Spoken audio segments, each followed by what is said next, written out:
Official pod is presented by WynnBET. Betting is a team sport. Bet together at WynnBET. Eric Allen here at One Jets Drive, joined by a Jets legend, the Jets legend, number 12, Joe Namath. Joe, so great to see you. Eric, it's good to see you, man. And these are exciting times. Let's talk about those exciting times. When you first heard that the Jets had interest in Aaron Rodgers, what was your initial reaction? Well, I could only hope it was true, and I could only hope that it would work out. And like most or all Jet fans, man, I'm fired up. Yeah, we were just talking to your daughter about it before. She said she was jumping for joy Monday when the report came out from Adam Schefter that the teams had agreed to terms on a deal, the Jets and the Packers, that would bring Aaron Rodgers to New York. Your thoughts when it finally was completed as far as the deal that had been talked about for so long, for a few months? It seemed like every day Jets fans continue to refresh their social media platforms to see, when was this happening? Was it really going to happen? Yeah, well, my thoughts certainly, man, I had a lot of them running through my head. I could see Mr. Johnson and Christopher Woody both fired up and deservingly so. They're pulling for us to win more than anybody, man. Our fans are got to be thrilled. And I know what Coach Salah's done and some of the players that Joe's brought in. Our team, the team, is so improved. They're right on the edge of, well, heck, they played like a playoff team last year a lot of the time. But they're going to be better this season, especially with Aaron. And I know Jet Nation is fired up, buddy. They certainly are. Joe, so when you're watching the news conference and you're taking it all in, Aaron Rodgers there in a Jets polo, and he talks about, hey, listen, I'm coming here to win a championship. And when I walked in and I saw that Super Bowl III trophy, it looks a little bit lonely. What's going through your mind? Hope again, hope, man. He has been a wonderful player to watch play throughout his career. I love football. I watch that position. I watch all the positions I can, man, and I appreciate the talent and the effort that's given out there. And it's hard for me to fathom a cat playing 18 seasons already and looking like he does, feeling like he does, having watched him perform on the field in ways that I haven't seen other guys have the same kind of movement and success that he's had, abilities that he has, both physically and mentally.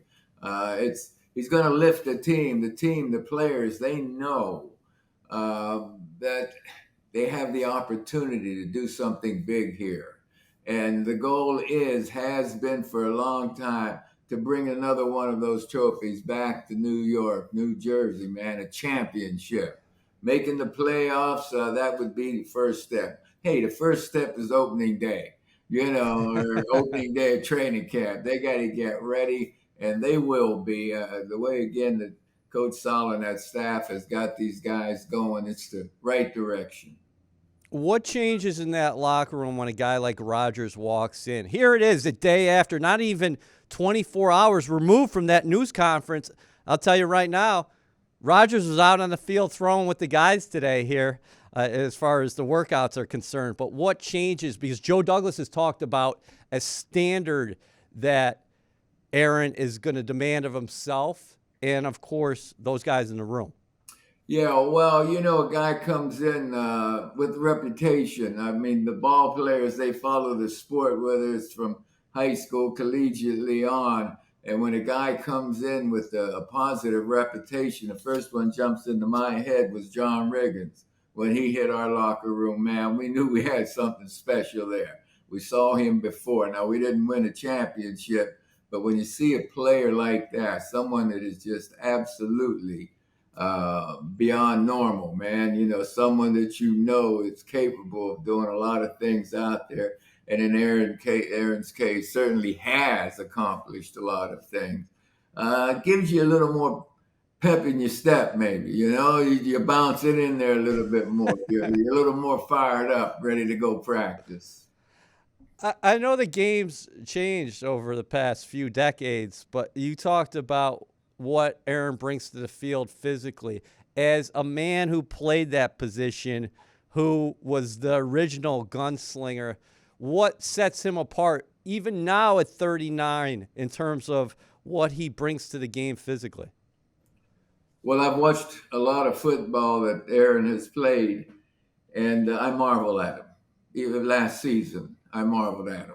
I mean, the man, he can anticipate things because of the repetition, because of the way his brain works throughout the years, the way he buys time, the way he moves around, the way he throws the football. We can't see what he's thinking as it develops, but we know that process is excellent. The way he's able to control his body and throw the pass, throw the ball, man. There are a lot of good quarterbacks out there. In pro ball, there are terrific quarterbacks. But the way he changes the speed on the ball, the way he drops it in different places, the way he throws it, releases the ball, the trajectory, the arm motion, the way it needs to be done. I haven't seen anybody do that. No, he's a one of a kind, and it's all good. What about his ball protection, the ball security, the number that has stood out to me when you study Rodgers over the course of his career, not just watching him on film, but the best touchdown to interception ratio of anyone who's ever played. Of course, he was the first guy to 300 touchdown passes, first guy to 400 touchdown passes, but he protects the ball and puts points on the board. You see, Eric, I didn't know that, and that doesn't surprise me, right? That doesn't surprise me. That shows those numbers do show a quality that he has above and beyond what anyone else has ever done. You're a guy who still to this day, when Joe walks in the room, people raise up and they have your attention. I think Rodgers is the same way. What do you think about him coming to this market? Obviously, when you came to New York, you're coming out of Alabama, you're still a young pup. Now he's 39, going to be 40 next season after 18 years in Green Bay. What do you think about him coming to the metropolis that is New York? Wow. I think it's going to be terrific because we're going to be winning for sure. You know, a loss, sometimes you don't have your best day. Sometimes you don't even have a good day. But he's going to keep things interesting. Lady Luck can play in a couple of ways, you know, good fortune and Lady Luck can sometimes frown on you. What we've got to do is hope that our team stays healthy as it can possibly stay because it still is a team effort. You got to have those cats up front, man, on both sides of the ball. And if the offensive line plays reasonably well, he's going to give us, they're going to give us a major chance, and Aaron will give us a major chance to win. But New York fans, Jersey fans, they've been watching Aaron play. They know what's coming in. And we've got a shot, you know, the shot to improve. And he's going to lift the team. He's lifting the fans. He's lifting us right now as we're talking, man, thinking about it, you know. So he'll handle what's going on off the field. He's a smart man. And as you say, after 18 seasons, he has seen a lot and dealt with a lot. So we not only have one of the best players that's ever walked on the field coming in, we also have a smart, righteous, respectful man as well. Jets fans, we're in our final push and the clock is ticking. WynnBET is giving you a golden opportunity to win VIP prizes for the 2023 season. The WynnBET Green Room is the most exclusive space at the stadium with all-inclusive food and beverage, lower-level seats, and appearances by Jets legends and celebrities. New Jersey customers, all you need to do is wager at least $100 on WynnBET Sportsbook or Casino. For New York customers, all you need to do is wager at least $100 on WynnBET's Sportsbook. The best part? You get an entry for every $100 you wager. What does it say about the Jets organization that he wanted to come here? He talked during his news conference glowingly about both Robert Saleh and Joe Douglas. And, of course, he's got that connection with Nathaniel Hackett, a guy he excelled with in Green Bay when Hackett was his offensive coordinator. Well, I think it starts both with Woody and Chris, because it starts at the top most of the time. And besides our ownership, you mentioned our offensive coordinator. You mentioned Coach Saleh, and we got to have the defensive side of the ball too. Aaron's checked all of that out. You see, he's looked at things. He's looked at the personnel and all, and he knows even the fans. He likes the way the fans work, and as he pointed out, man, the Jets went in their backyard last season and won. Right? That's right. See, so he studied that film. He studied film. We don't use film these days. But still call it the film room or whatever. He studied the Jets before they played. He studied that after the game. You know, he knew the personnel that he'd have an opportunity to play ball with, and he likes that idea. So I think it's all positive, certainly all positive at this stage. Over the years, you've always referred back to Lady Luck. And, of course, it's a 17-game season. A lot of things can change over the course of time. And you need a lot of things to bounce your way if ultimately you're going to become a champion. With that being said, what do you make of the second acts of guys like Tom Brady, who had that illustrious run with New England, and then he goes to Tampa in year one and wins the championship?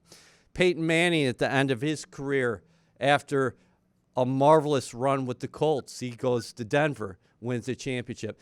Matt Stafford isn't on the level of those guys, but he played well, put up good numbers in Detroit first year with the Rams. He wins the championship. So there is precedence here where, okay, this can happen, and this can happen quickly. We're expecting it to happen, all right? We are expecting it to happen. I know the team is expecting to win. You don't go out on the field expecting the negative to happen. And sometimes, as you mentioned, Lady Luck does frown upon things.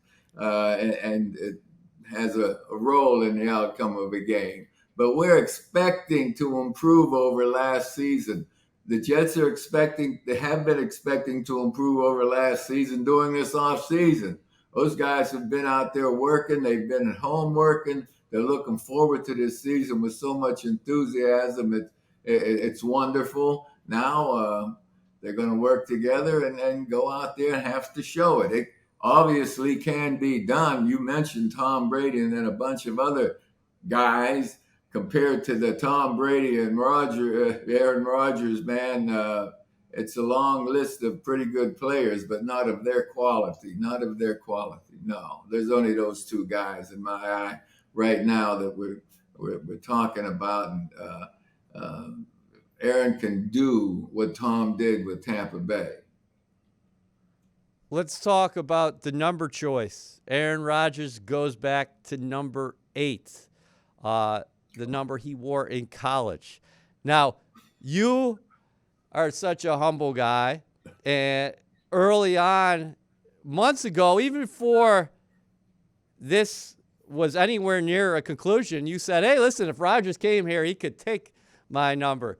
But he definitely has respect for you, what you've done in this game, what you've done for this organization, what you did for the entire world of football.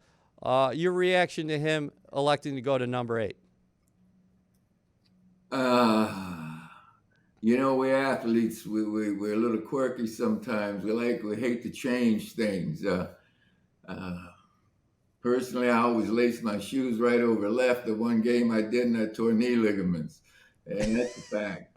We're superstitious, and my mother was born in 1912, for example, and Mm, that was part of my love for that number. And I didn't pick the number at college. I was a freshman, and you wore what they gave you.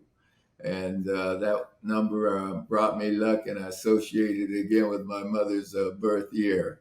Uh, the way uh, Roger, the way Aaron handled this shows a lot of respect, a lot of class, and number 8 that brought back something too is going to bring back something for him. He knows that, he feels that, and I just appreciate his respect. After that discussion months ago or a few months back, yeah, and I did say, yeah, I certainly not mind that situation of his wearing 12 if we could get him.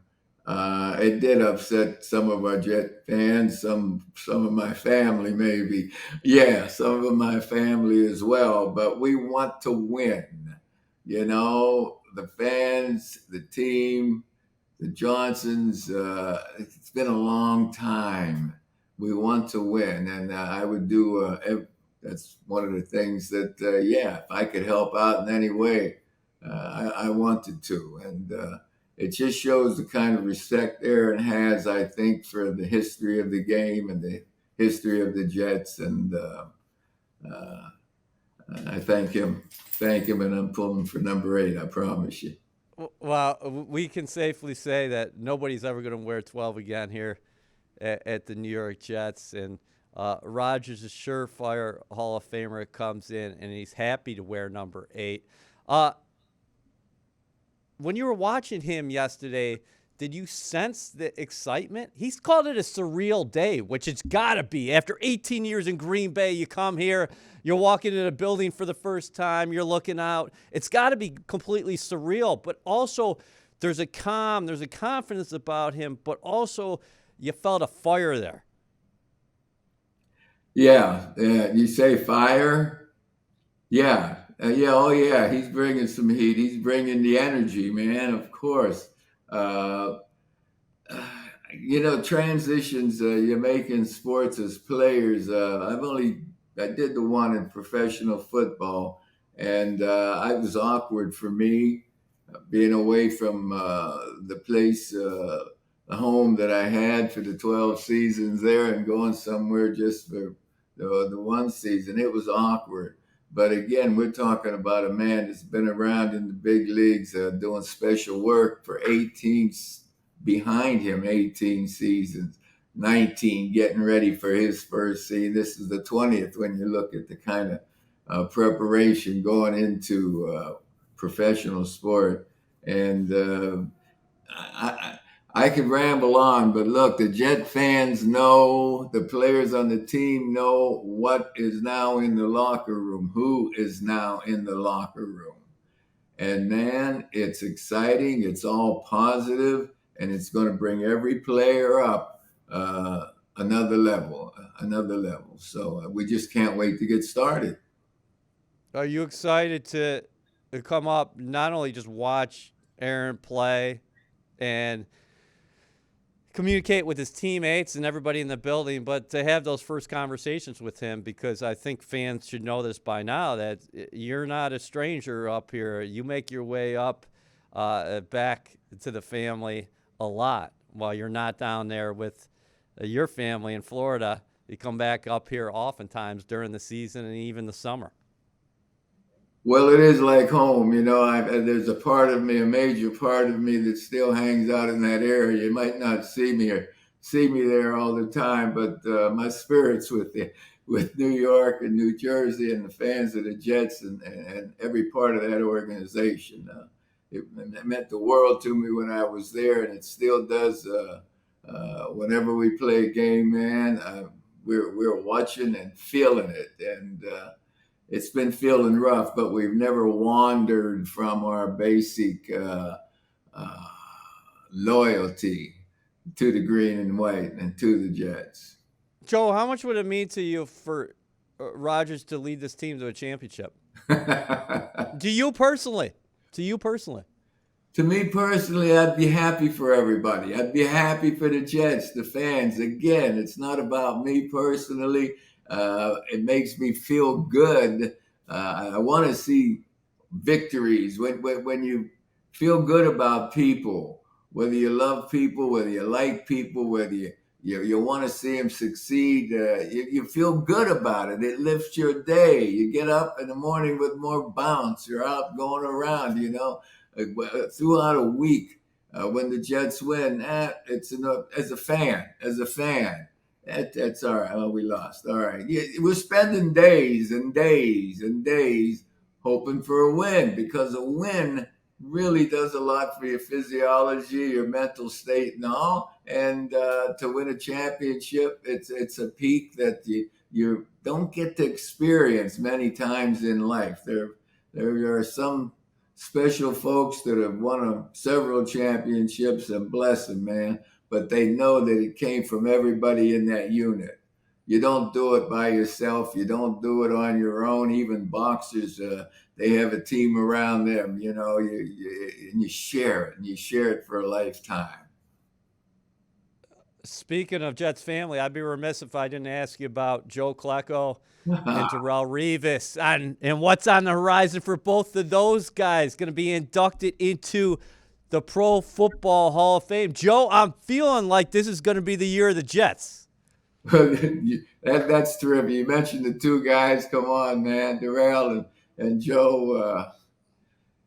I mean, great players, of course, but a couple of fine dudes. Yeah, man. A couple of real team men, and the only guys that possibly shied away from them in the locker room were the guys that didn't want to win badly enough, didn't appreciate their work. And I don't even know who they were. I'm making them up in my mind. That animal might have been around, but wasn't there for long.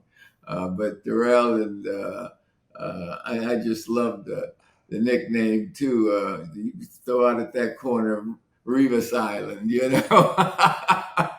I love that.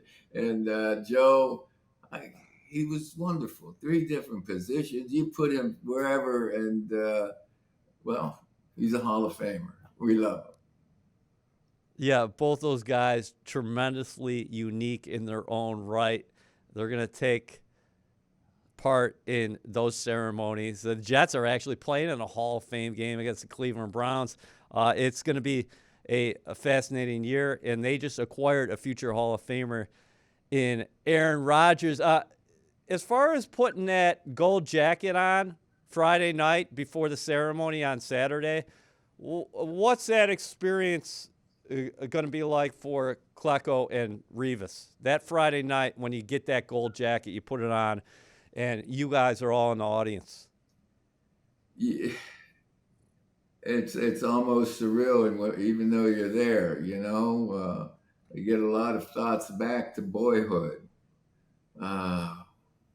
Playing out in the yard, playing out in the street, man, you have flashes of where you've come from, what you've been through, and you see a lot of faces in your mind's eye, a lot of experiences in your mind's eye.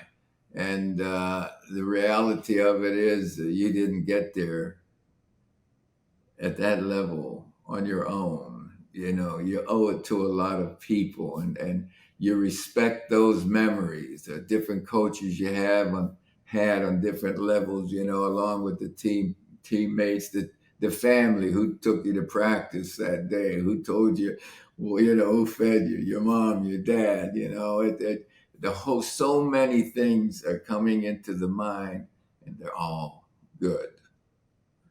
They're all good. I have goosebumps right now. I'm getting goosebumps. What do you mean you're getting goosebumps? I'm getting goosebumps just listening to you right now talk about that. And we're talking about Reeve and Klecko, of course, entering the Hall of Fame. I'm wondering if Rodgers is having some of those thoughts right now, because this is such a momentous change after the run. I'm not comparing starting anew with the Jets to the Hall of Fame, but what I'm saying is this is a momentous change in his life and his career, and he talked about legacy. So I'm sure a lot of these thoughts enter his mind as well. No, I think he's thinking about getting better physically, knowing his teammates, and getting down to work, man.